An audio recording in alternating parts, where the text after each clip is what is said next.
Welcome to Morgellons Discussion and Microscopy videos with your host, Jeremy Murphy.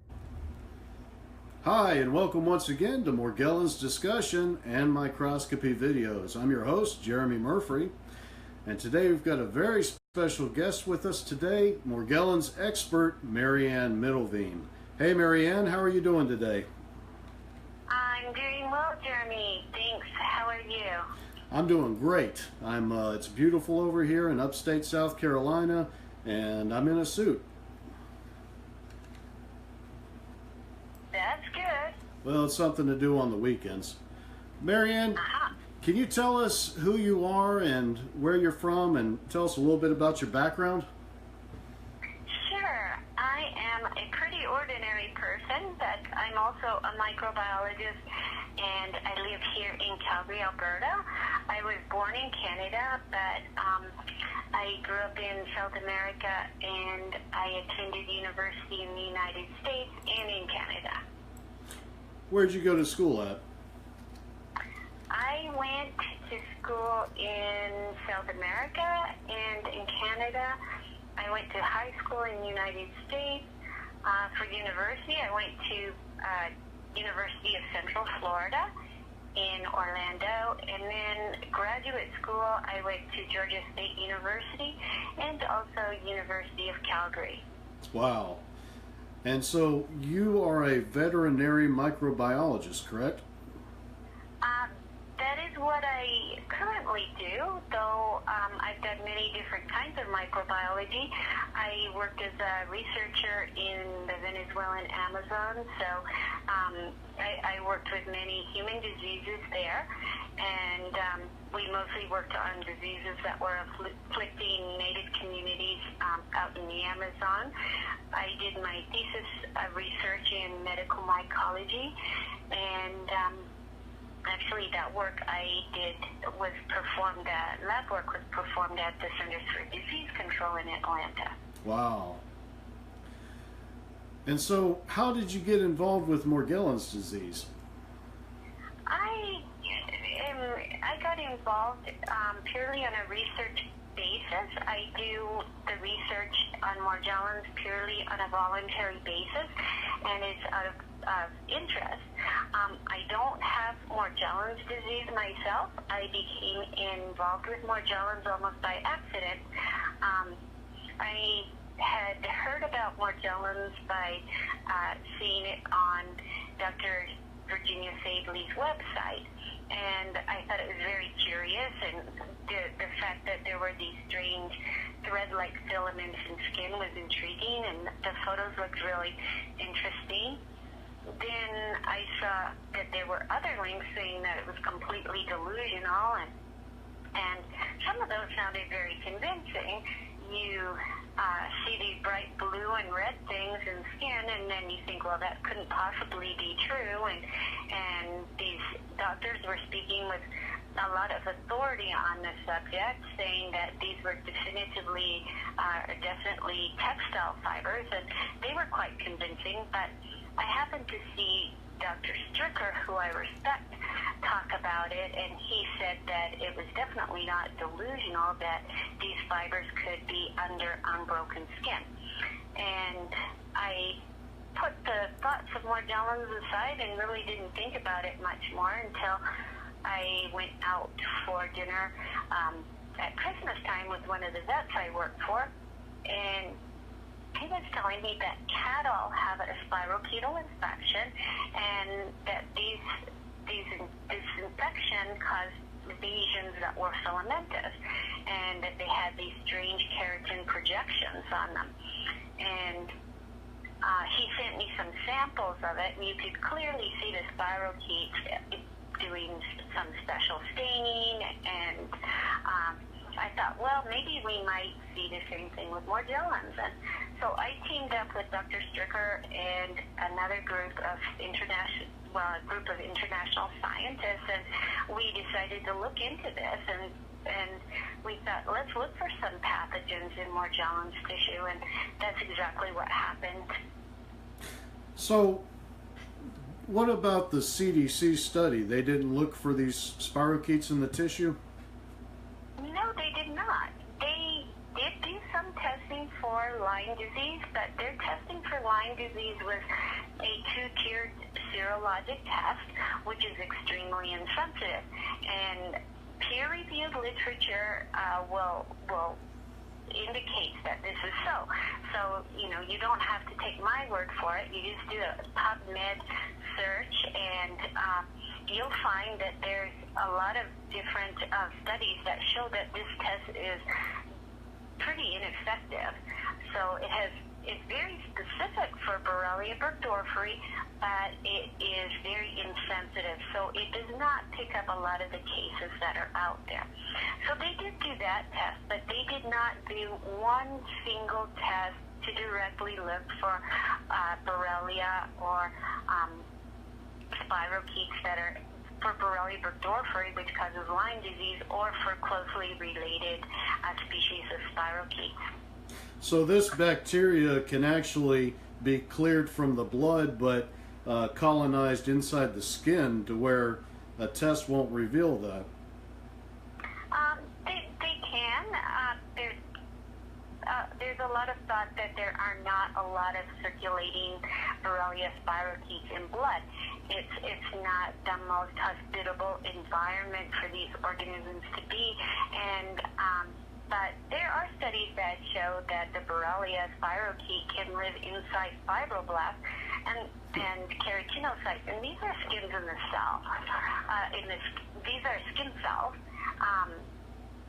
So yes, these bacteria can sequester in that kind of tissue. They also can sequester in joints or in neurological tissue.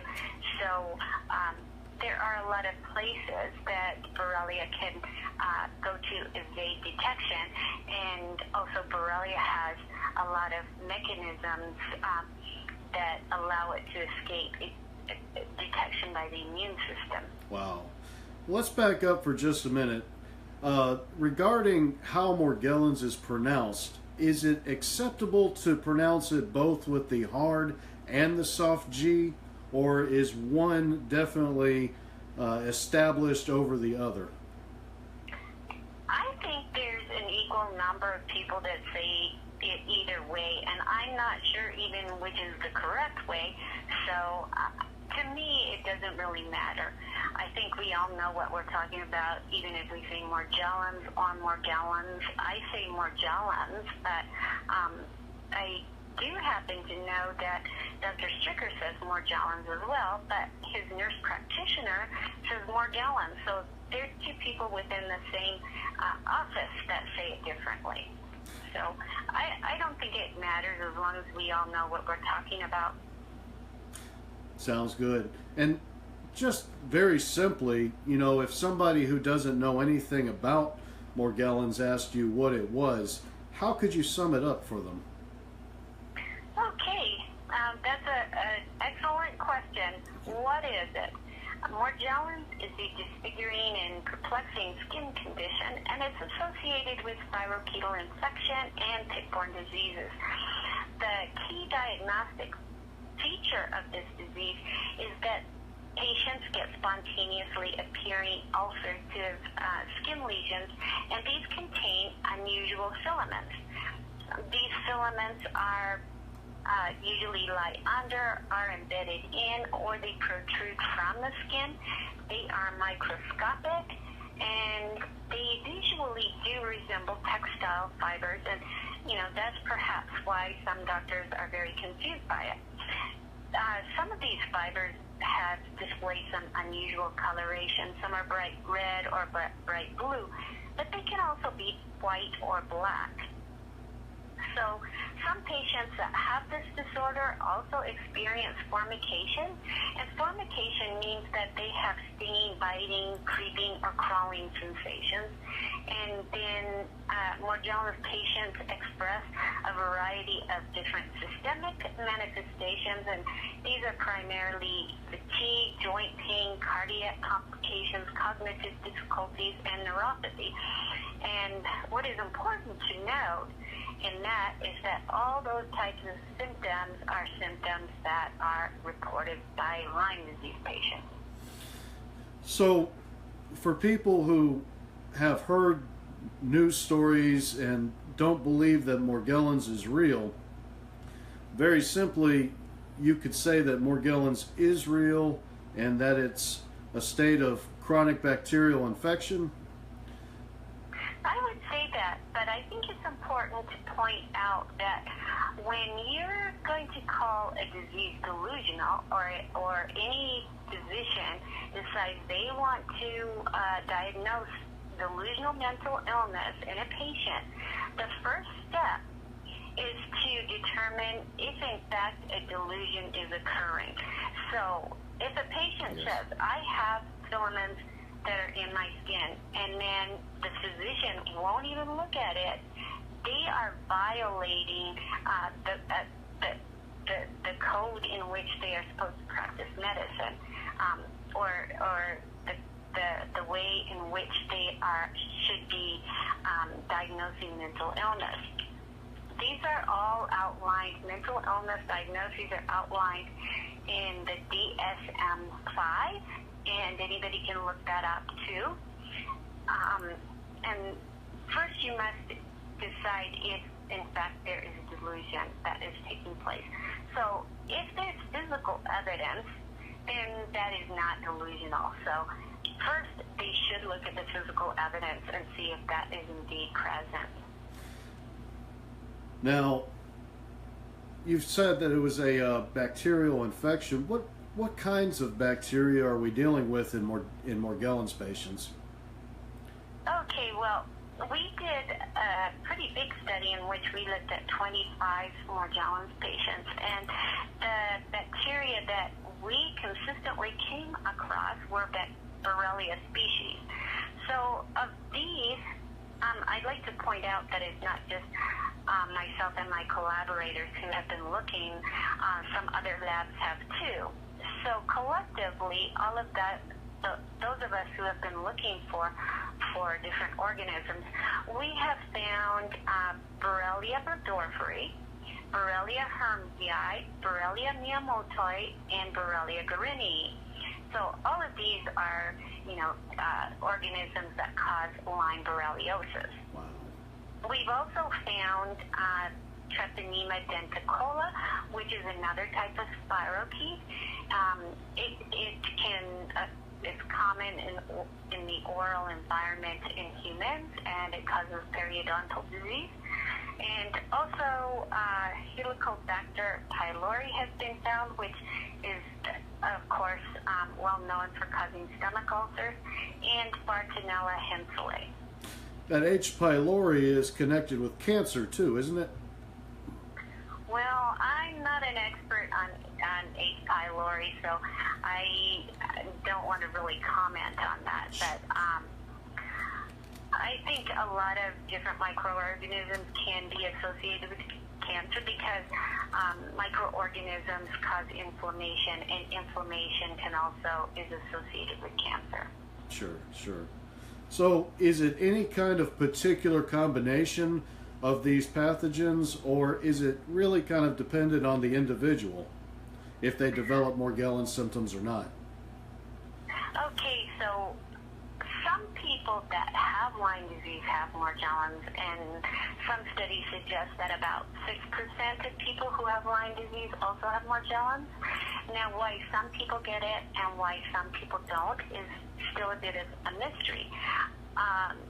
There are other etiologic factors involved. So etiology in this case is multifactorial.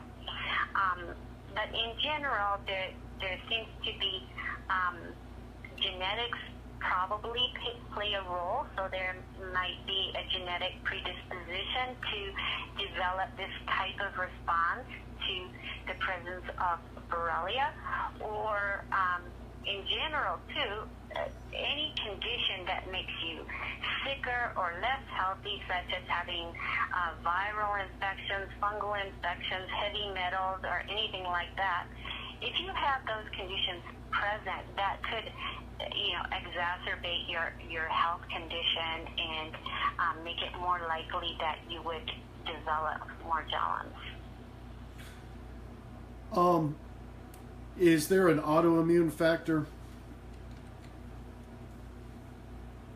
Well, it's well known that Lyme disease can be associated with autoimmune disease. So many Lyme patients do have autoimmune disease. Hypothyroidism and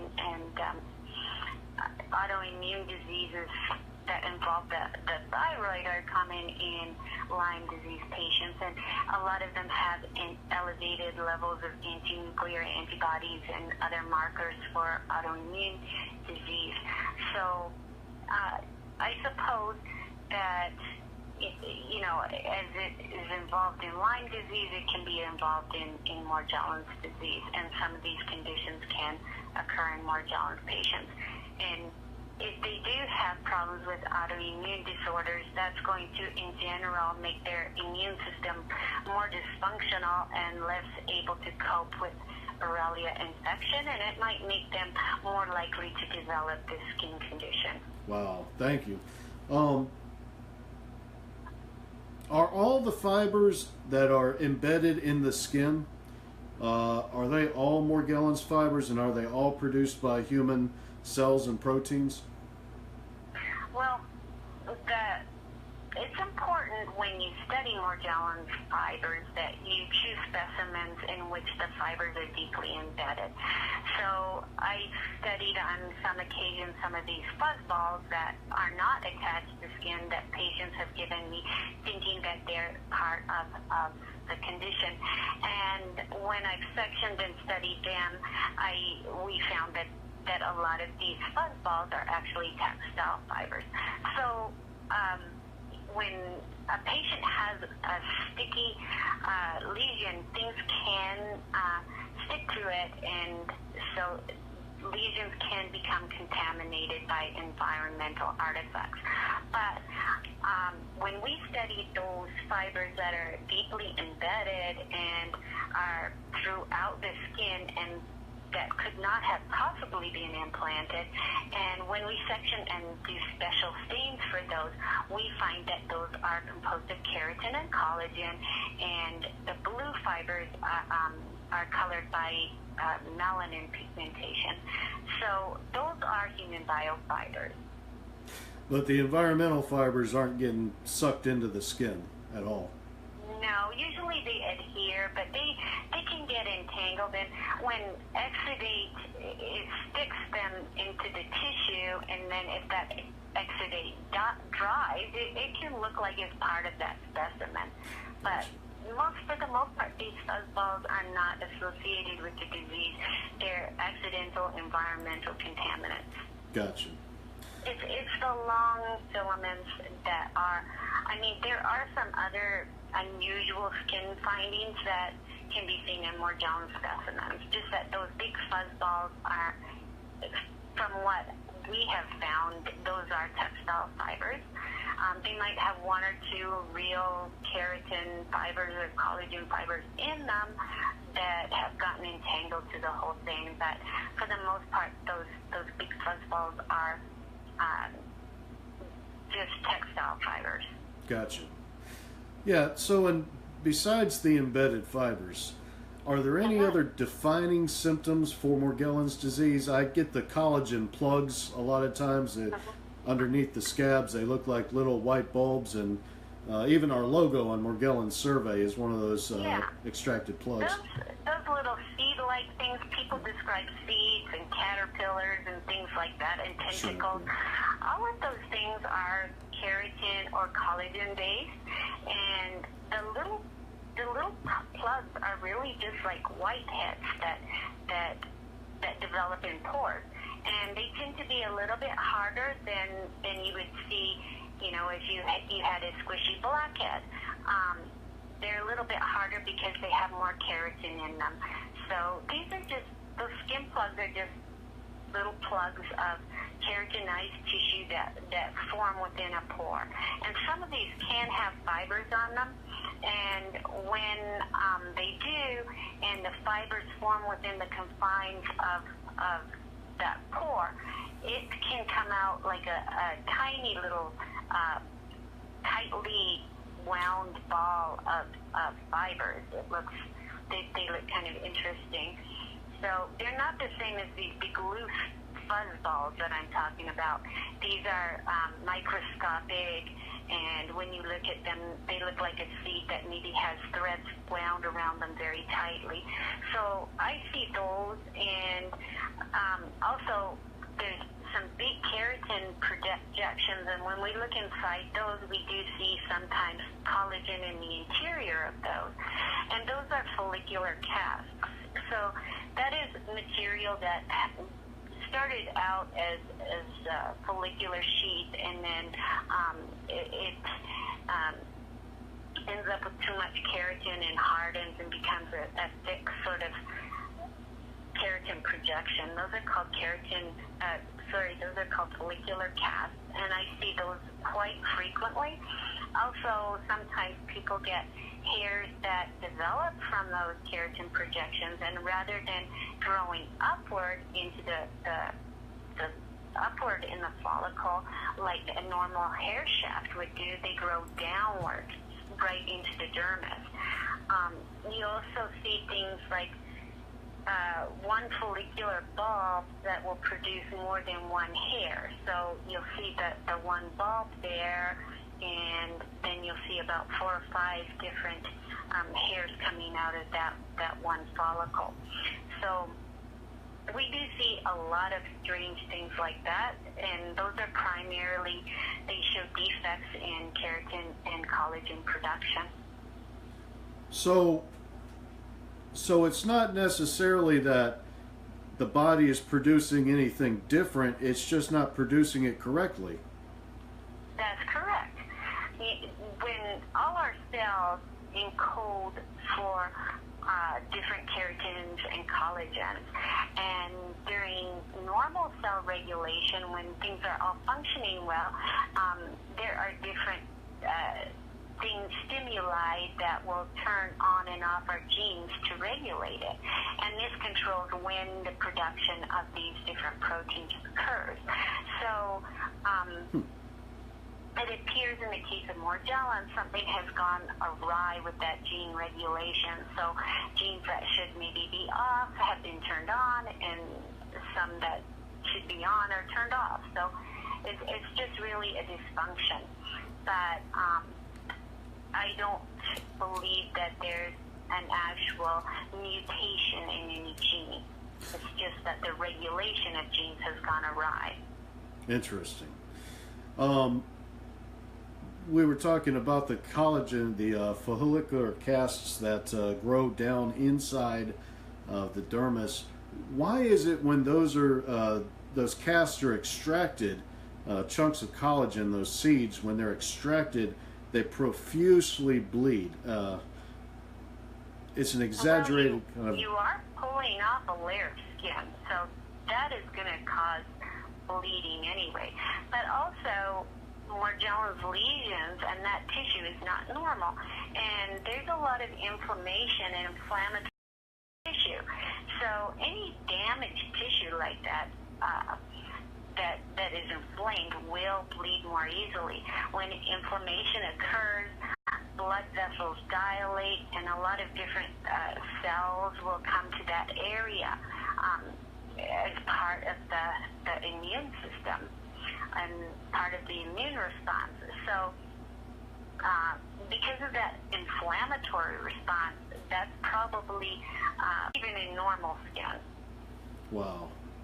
It's just that in normal skin, it's not so easy for us to pick a chunk off and rip it off either. Yeah, these are just kind of, since they're irregularly produced, they're not exactly set in the way they're supposed to be.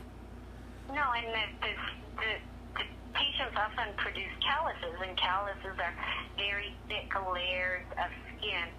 And when I section them, I see all the same layers that normal skin would have, except that it's very much thicker. So, you know, the normal epidermis starts with the stratum corneum, and then the final layer is the stratum basilae, or the basal layer. So I see all those same layers in these Morgellons calluses, but they're a lot thicker. So they're thicker and harder, and that makes them easier to pick off because they feel almost scab-like. So patients can, and because of the intense formication and the intense itching and discomfort that these lesions are associated with, it's natural for patients to want to pick at them.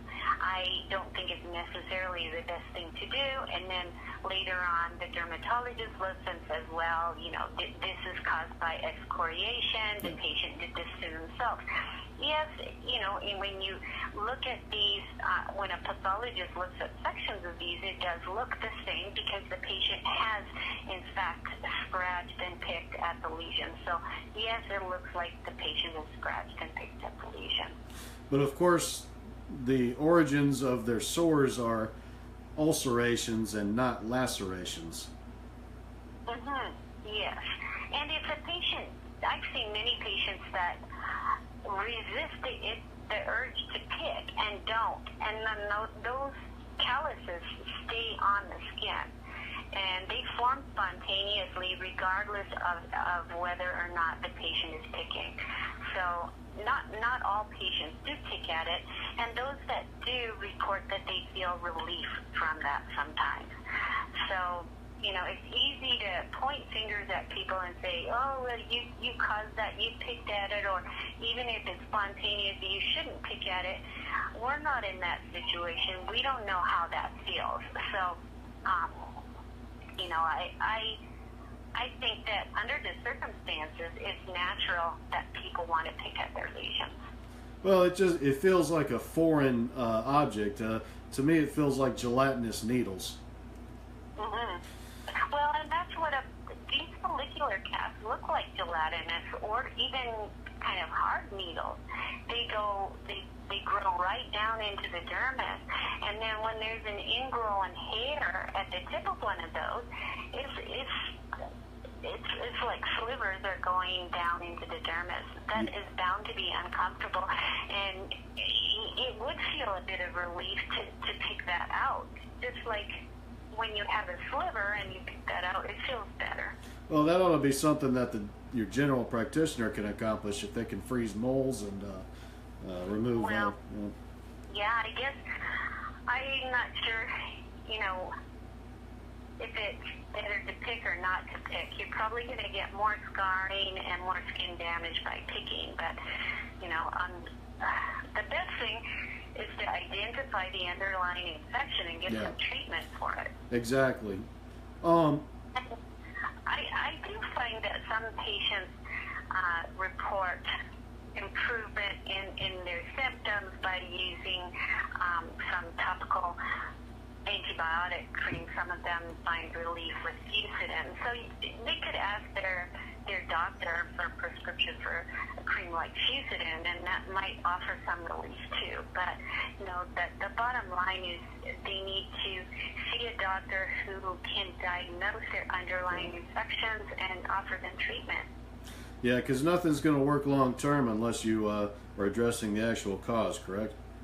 Well, even if you make the skin feel and look better, if the person has the systemic infection, the systemic manifestations are not going to go away. So the joint pain, the fatigue, the cognitive difficulties, and all of those types of symptoms will still be present unless the infection, the systemic infection, is addressed. Right. Marianne, how many Morgellons patients have you studied in total over the course of your career? I don't know the exact number, but, and, you know, when I study, it takes a lot longer than what a doctor does. I'm not a medical doctor, so I don't see people as patients. I see them as research subjects. I've studied skin samples and different biological specimens from over 100 Morgellons patients. Wow. And how many samples of nanotechnology have you discovered in your research? I have discovered 0 of them. I have never seen anything that remotely looks like nanotechnology. Nothing. Absolutely nothing that looks like nanotechnology. About the closest thing would be some patients were describing that they had these strange hexagonal crystals that were coming from their skin, and some of the patients felt that these were sort of microchips and evidence of nanotechnology. They aren't. We studied those actually in quite a lot of detail, and it turned out that they are just glitter, the kind that come from greeting cards. These are really small particles, and they can accidentally get stuck in lesions. So all of these hexagonal crystals are just man-made glitter. They have a cellulose or a plastic core, and then they have a metallic coating on them. And they are indistinguishable from glitter that you would find on greeting cards. Wow. So that's really just, somebody was in the grocery store or the pharmacy looking at some cards, and they just got a little bit of glitter on them. They just happened to adhere to the lesions. Yes, and man-made particles can get everywhere. You can pick them up inadvertently without knowing. I found glitter in my house. I don't have Morgellons, and even at times when at Christmas or during the holidays, you can understand because that's when cards arrive in the mail, but on occasion I'll see a piece of glitter on the floor or even on my skin. But being that I don't have Morgellons, I have no reason to think it might have come from my skin. And just because a patient will see these things and incorrectly believe it comes from the skin does not mean they're delusional. Those are mistaken beliefs, and mistaken beliefs are not the same as a delusional belief. Yeah, I've pulled one of these out. I actually still have it here on a slide, but I thought to myself that it looked like it was the same shape as a dead skin cell, kind of hexagonal, but a little tapered on one edge. But they're just glitter. That's great news. Completely unrelated to the disease process. Excellent. Now, what advice would you give someone who wants to appropriately address the Morgellons condition? Sorry? What advice would you give someone who wants to address Morgellons in an appropriate and responsible manner? Oh, I would advise them to seek a healthcare provider who is knowledgeable about Lyme and other tick-borne diseases. So, LymeDisease.org and the Charles E. Holman Foundation websites are a good place to go for information, and I believe that they even have patient referrals to physicians. I would suggest that they do that, and I would definitely suggest that they stay away from websites that are not based on science and that are full of pseudoscientific misinformation that is going to end up confusing them. So a lot of times it seems like people take themselves out of society when they realize they have this condition, and they just kind of have to. It's unsanitary, and they don't feel like being personable. I know I did. And when I got back online, when I joined Facebook again after a few years of being off, it felt good to have people who understood and who were going through kind of the same thing.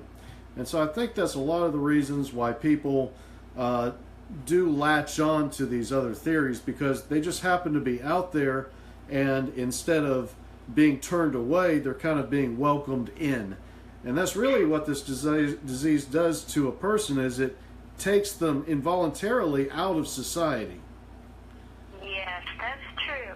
And because a lot of people get diagnosed with mental illness, and that causes a lot of stigmatization of the disease too, there is a problem with that. And I think it's wonderful that you have your website and you're trying to promote the correct science-based evidence on your website. So excellent job you're doing. But I think patients need to be critical. If they start seeing a lot of things that are illogical and fantasy-based, chemtrails causing it or GMOs causing it, and those kind of fringe ideas that are not based on evidence. I mean, those types of things have absolutely no evidence to support them. When they see things like that, that's a red flag, and they should, even if they're on that website and participating on it, they should bear in mind that those are fringe theories and that they should not believe it. Those kind of fringe theories make patients look delusional. A true delusion is something that is bizarre and profound and intensely believed. But when a patient has an unusual complex of symptoms and they're seeking answers and they mistakenly jump to the wrong etiology, that actually is not a delusion, that's just a mistaken belief. So, but doctors don't always know that. They hear people come in and the person's talking about chemtrails and GMOs and that they have weird infestations and aliens are in their skin. They sound completely insane to the medical doctor. So patients need to bear that in mind. If you go in speaking that way to a medical doctor, they may in fact assume that you are delusional. Well, now you actually debunked the theory that Morgellons originates from chemtrails, right? Sorry? You actually debunked the theory that Morgellons originates from chemtrails. The chemtrails theory stated that airplanes were dropping fibers and that those were being breathed in and then expelled through the skin. But your research demonstrated how the fibers actually grow from human epithelial cells, correct? That's correct. They're human biofibers, so they are not produced by anything that an airplane produces. So they have absolutely nothing to do. They are not chemtrail fibers. Correct. Now, what about biofilm? What is biofilm? What does it look like, and where can you find it? You're not going to maybe see biofilm with your naked eye, but biofilm is a group of microorganisms such as bacteria, and they're stuck together or they're stuck to a surface. And these adherent cells are embedded in a slimy extracellular matrix. So that is usually composed of polymers, maybe of sugar molecules or other things. So it's vivo in human Morgellons patients. So in some of the skin tissue of Morgellons subjects. So what she found was that there was Borrelia and sometimes another organism, Helicobacter pylori, and they would be stuck together in a matrix. And this could occur inside Morgellons skin. Wow. So that's really that biofilm is contributing to the fibers being created? I don't think, I don't know. There's a lot we don't know. We just know that we find that in there. Now, whether it's something in the biofilm or it's the inflammatory process or what, we don't know exactly what's causing, the change in gene regulation or what's causing the human skin cell tissue to produce these weird filaments. We don't know everything yet. There's still a lot of things that we have to do. But certainly when organisms are in biofilms, it makes them a lot more difficult to treat because sometimes therapeutic doses of antibiotics don't get to these organisms, and it makes the organism, it protects them in there so that they're very, very difficult to treat. Wow, it actually protects the bacteria, huh? Mm-hmm. Now, do you have any pets? I do. I have a spoiled little white dog, a West Highland White Terrier. She was a rescue dog that we got about 14 years ago, but she thinks she's a little princess. So that's what we have, this very dominant, very diva-like dog that rules our household. That's awesome. Now, you actually just you helped produce a study where it was demonstrated that Morgellons disease occurs in dogs. And we found a condition that's analogous to Morgellons disease in dogs. oh, wow. Kind of like how and your earlier work was involved with bovine digital dermatitis, correct? That's correct. I looked at bovine digital dermatitis as being somewhat analogous, and I compared it to Morgellons disease because a similar thing was happening. There were filamentous lesions, and these lesions were associated, and cattle with these lesions had a spirochetal infection. And I knew that humans that had Morgellons, most of them, or pretty much all of them, from the literature I read, had Lyme disease. So I wondered if a similar process was occurring, and that gave me the incentive to start looking for spirochetes in Morgellons tissue.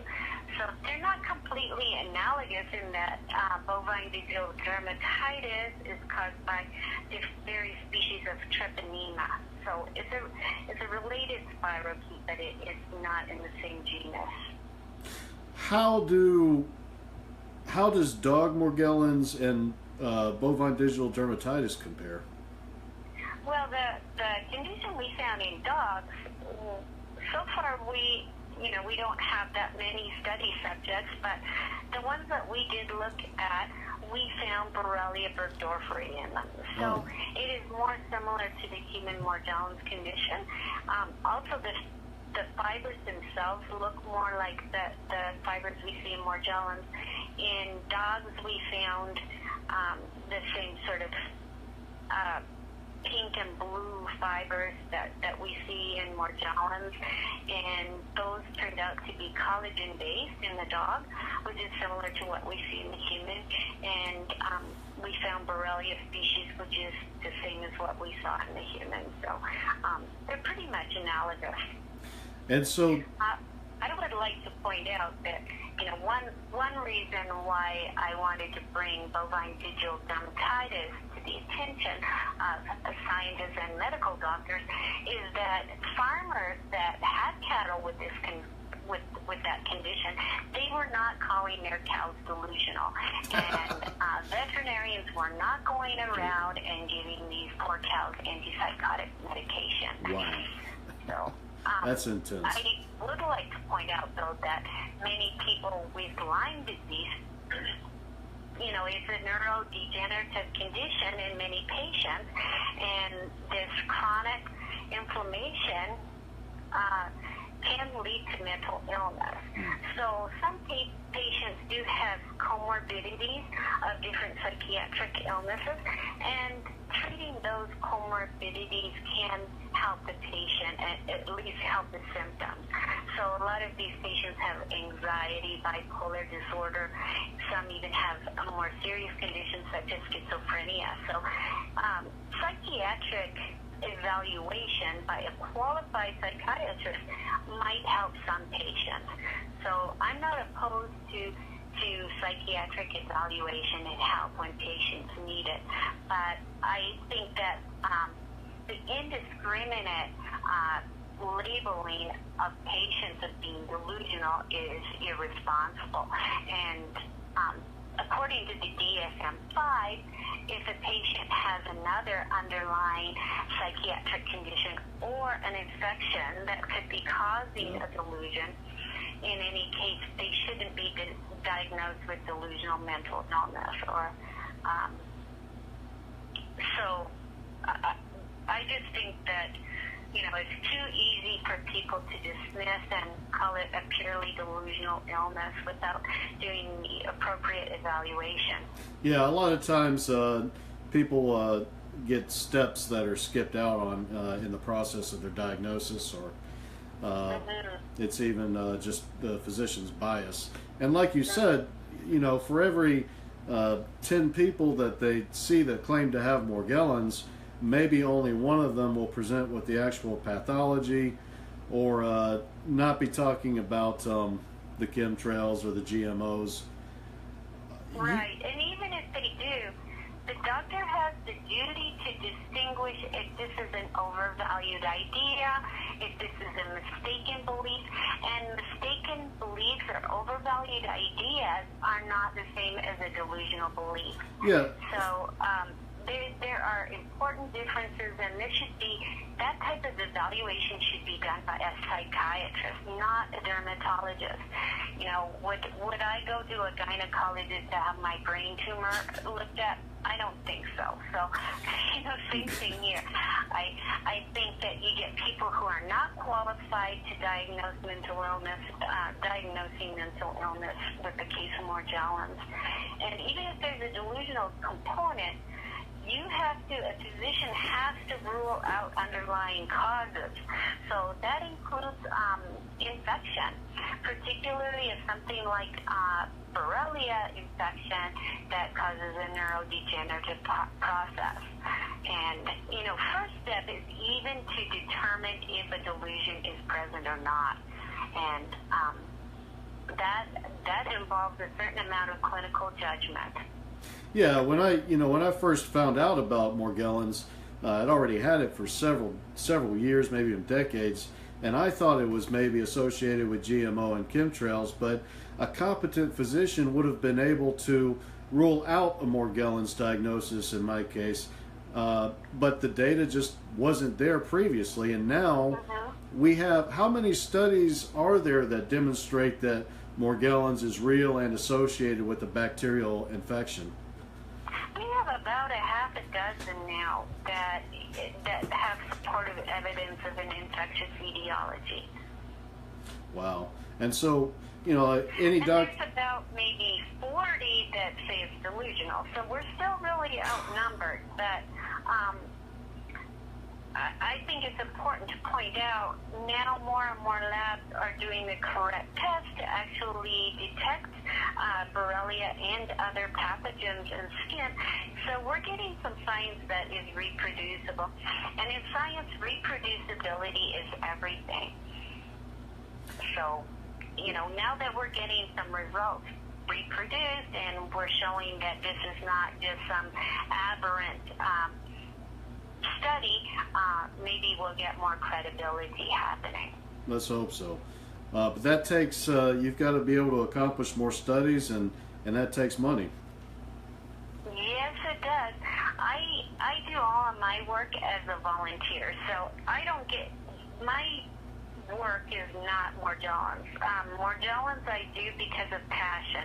I research it because I just think it's fundamentally wrong what has happened in Morgellons, and morally I feel the need to research and help this group of patients that are so misunderstood. So from my point of view, I don't need the money, but organizations like the Charles E. Holman Foundation who fund Morgellons research certainly need help in that aspect. Well, that's definitely commendable, Marianne, and you certainly are a hero. Well, thank you so much. I don't view myself as a hero. I'm doing what I think any ethical or moral person in my position would. If you have knowledge that helps you to help other people, then I believe that morally you should do just that. Definitely. Do you have any personal theories about Morgellons? I think I said probably in the interview some things that pretty much sum it up. I think it's a response by the body to the presence of Borrelia and perhaps other co-infecting organisms, and it's likely the result of gene deregulation, and especially for the proteins keratin and collagen. There's probably a genetic predisposition for some people to develop this manifestation or this skin disorder. Morgellons itself is not a disease. It's really a skin condition. Ah. So, what direction is the research heading in currently? Well, my lab is small and I'm very limited in what I can do. So I continue to look at samples and do cultures, and mostly I collaborate with other laboratories. So some of these labs are looking for Borrelia, and they're looking for different pathogens in culture and in dermatological tissue. And I think Dr. Shafi's group's doing a lot. They're studying some of the genetics that might be involved.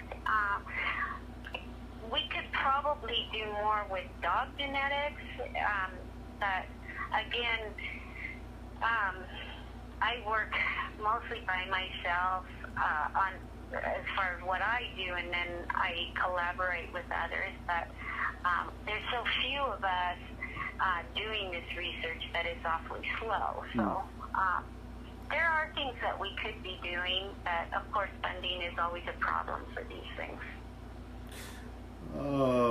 Just a little off topic, what's the strangest thing you've ever seen?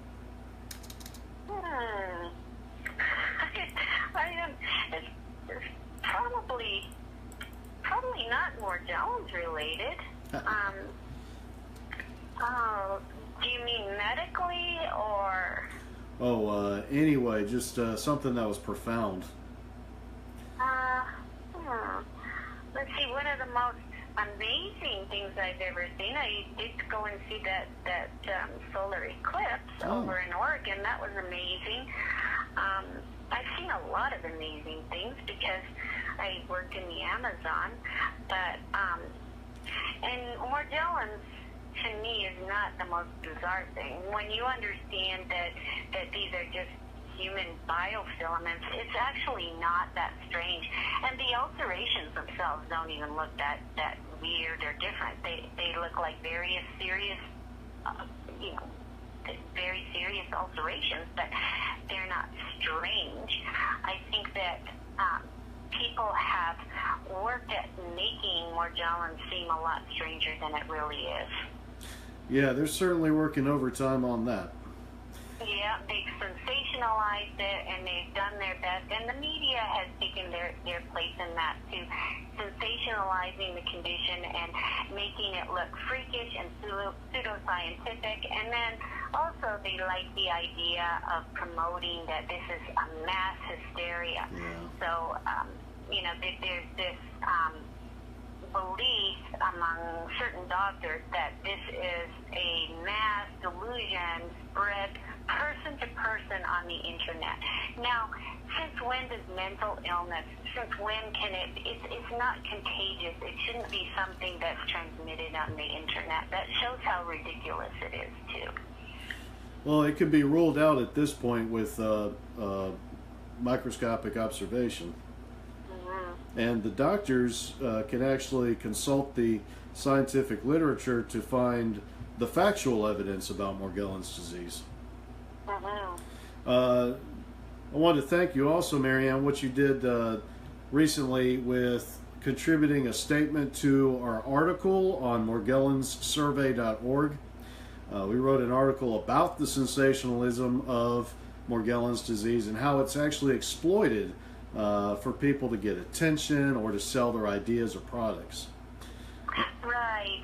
And some of these products aren't going to be helpful to patients. And then I would be aware of anybody on the internet offering to cure you for a lot of money. Go see a physician or other healthcare provider, and you do have to hunt around because a lot of doctors are just not familiar with Lyme disease and tick-borne disease, and some of the testing in labs, especially the testing recommended by the Centers for Disease Control and by the Infectious Disease Society of America, those tests for Lyme are just not very sensitive. But there are good labs out there that do good diagnostic tests. You also have to bear in mind that Lyme disease can be seronegative. So our tests, for the most part, rely on the detection of antibodies to the organism. And antibodies are little proteins produced by your immune system, and there's many, many reasons why antibody levels could be low in patients that have Lyme disease, and therefore some patients are even seronegative. So ultimately, the diagnosis of Lyme disease is a clinical diagnosis. So you need to go to see somebody who's very familiar with these diseases. Yeah, there's actually two competing trained schools of thought on Lyme disease. Like you said, the Infectious Disease Society of America, but you actually sit on the other end of that spectrum. Is that correct? This November you're going to be presenting at the conference there.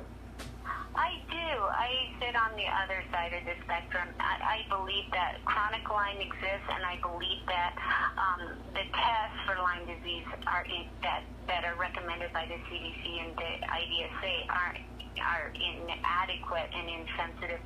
But I base my opinion on evidence. And if you go and look at the various studies, and you can do a PubMed search, you can find that there's evidence to support my point of view.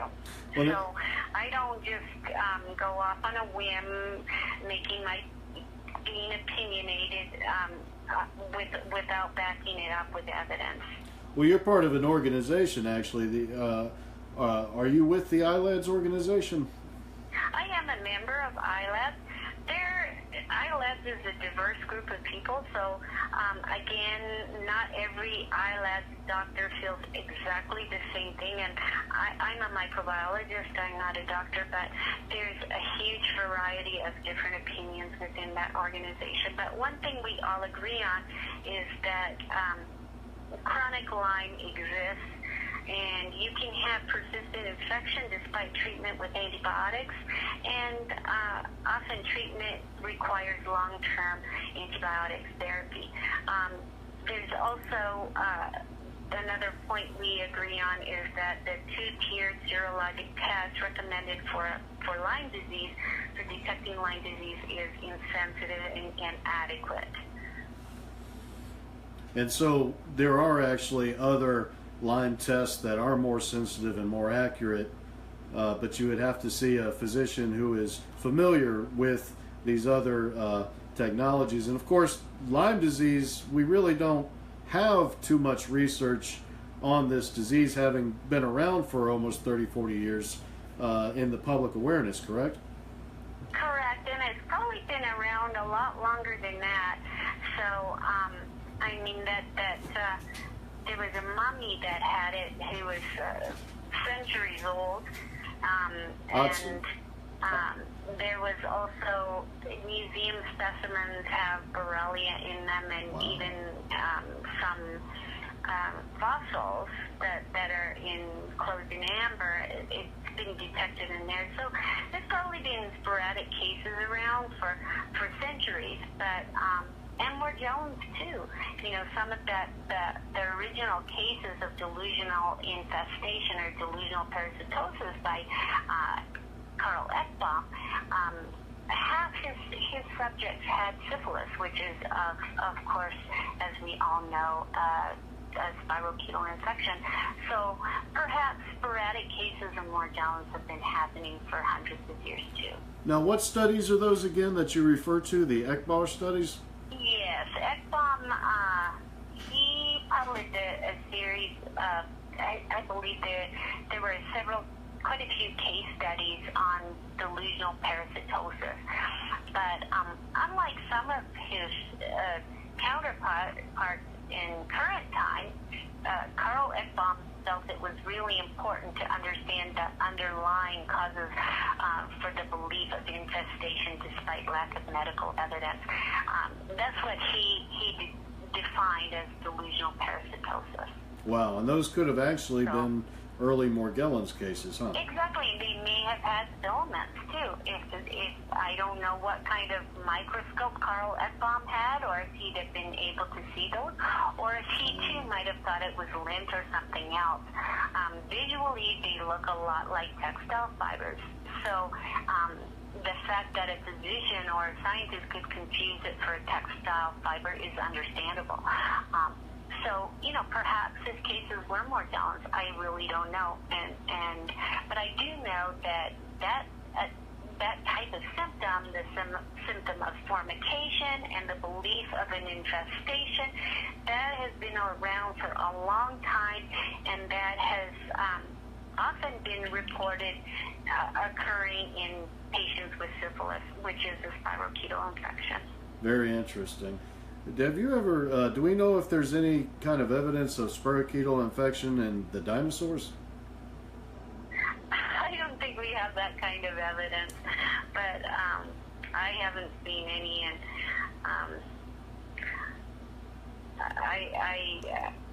I don't know. It's hard because those kind of tissues are so mineralized. As time goes on, minerals leach into those tissues, and then it becomes rock. So, whether you can see things like that would be very difficult to know. But spirochetes are often associated with various arthropods. So many arthropods have spirochetes that live commensally inside of them. And some of these spirochetes perform functions for are helpful to insects. Oh, wow. So, I love talking with you, Marianne. Every time we discuss, it's educational event. Okay. Well, thank you so much for having me.